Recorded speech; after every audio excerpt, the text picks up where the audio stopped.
Comrades, so we're going to use an example, as I said, of how this works from apartheid post 1994. And comrades, we're also going to look how through struggle and organizing, this class, sometimes with some assistance of the lower ranks of this class and maybe the minority of the middle class, but the bulk of the working class, can actually begin to challenge us through organizing and struggle, comrades. So if we look at this and we take the history of our country, this can be challenged, and it was. But what it needed, comrades, was for this class, or most of this class, because it will never actually be the whole class, it might be the majority of the class, for this class to be organized, to be militant, but also to realize what the problem is. Then the system can be challenged. And the history of our country actually shows that. And we'll get into a bit of it now. So comrades, it's key that this class as a class is well organized. A minority of people from here can support this class, but this class is the class that if you're going to change the world, has to change the world.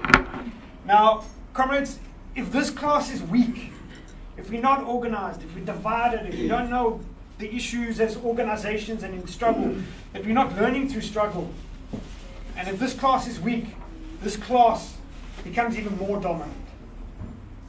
So there's always a power struggle between this class and this class, and it plays itself out in terms of what you can win, but it also plays out in terms of what they try to get over you.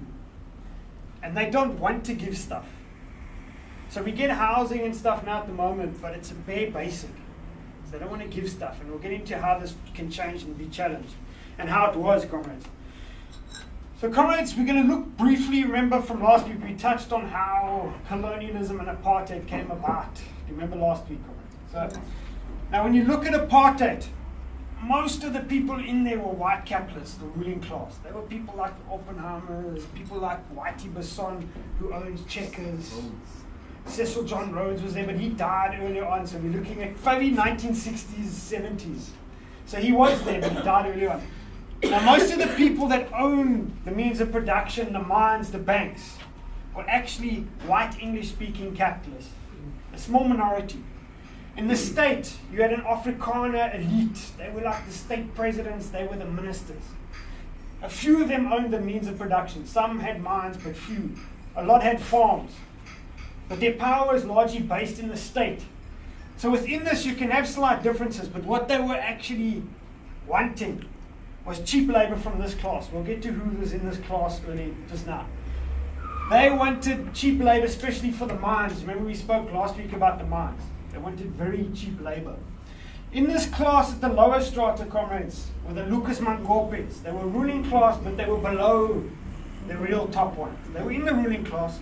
Mangope owned part of Sun City. Comrades know Sun City. He owned part of that. He had his power in his little homeland. That was Mangope's thing.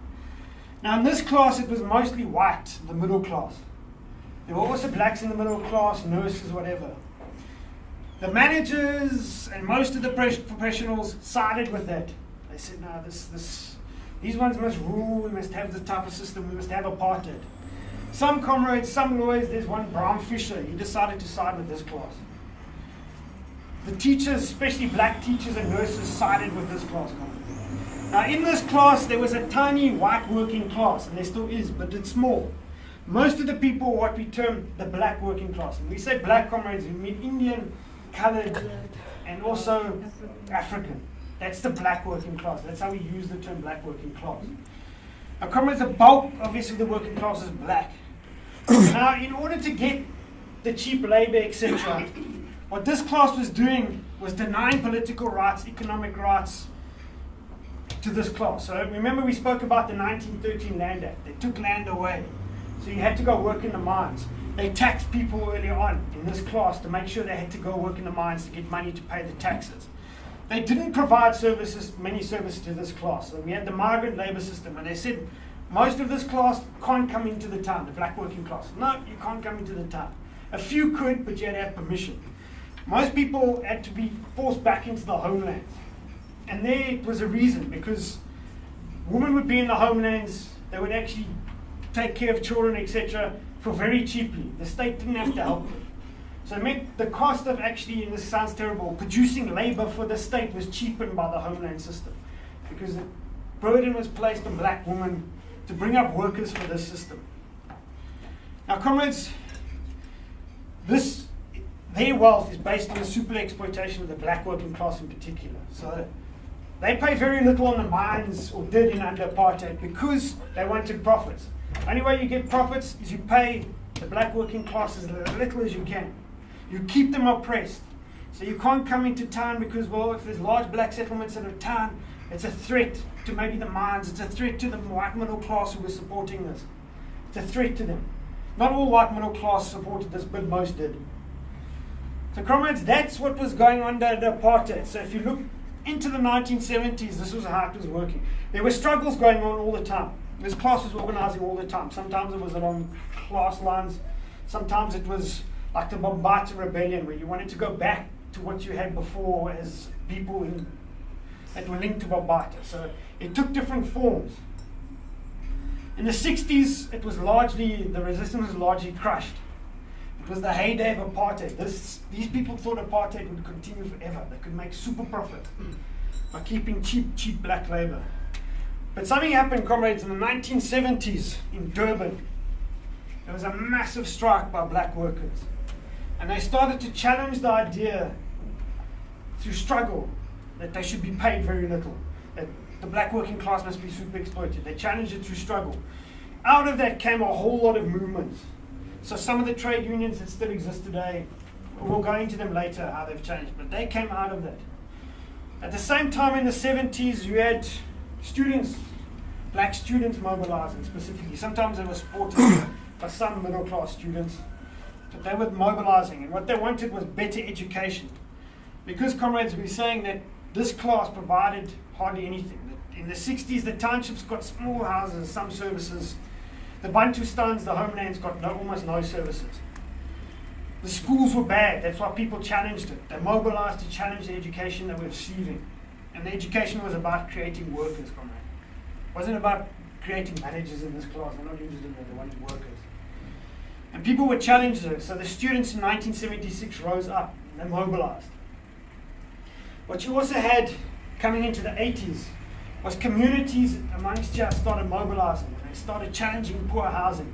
They started challenging poor education. They started setting up something called street committees out of the United Democratic Front. So this class was mobilizing. And it had a massive impact, comrades. Because this class was mobilizing in the 1980s, that class actually started to improve the services like healthcare for this class, because they thought they were going to get overthrown. So they thought, okay, we'll give this class something because they're actually attacking us, they're powerful.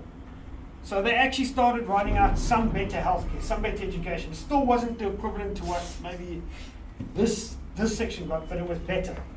Comrades, remember what they call the matchbox houses?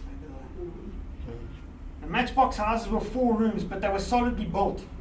They weren't as nice as the white middle class houses or the middle class houses, but they were solidly built. And that only came about because people were mobilizing. If people hadn't mobilized, there would be no better education in the 80s, no better housing. It was because this class was putting pressure on that class because it was organized. So comrades, that's basically, this class in the 80s started to give concessions. But this class continued to mobilize. So they won things, but they continued to mobilize. And in the 1980s, specifically like the early 1980s, this class was actually posing the question of who owns the means of production. There were workers here that saying, we work those factories, why don't they belong to us? We work those mines, why don't they belong to us? And they were mobilizing. There were lots of strikes in the 80s. On the East Rand, people used to occupy factories at night. They used to say the factories are our space. And they would have schooling at night, but struggle schooling, education. So there was a lot of militancy, a lot of strikes for higher wages, etc. And people started winning some higher wages. So in the 1980s, you can look at mining, the wages got up. So this class was willing to make some concessions, but it didn't work. This class carried on mobilizing. They posed the question of like, why do some people own the means of production and others don't? And they were mobilizing and wanting to take over the means of production. What also happened is in the street committees, they said, well, we don't like this state. 1, we can't even vote. But 2, this state is against us. And And people started at a local level organizing street committees. And they started posing the question of actually who controls our communities. The state was trying to control it, and the comrades were trying to control it. But they were democratic structures, most of them. So it said, why don't we actually control society even? They were posing these questions. It wasn't there yet, but the questions were being posed.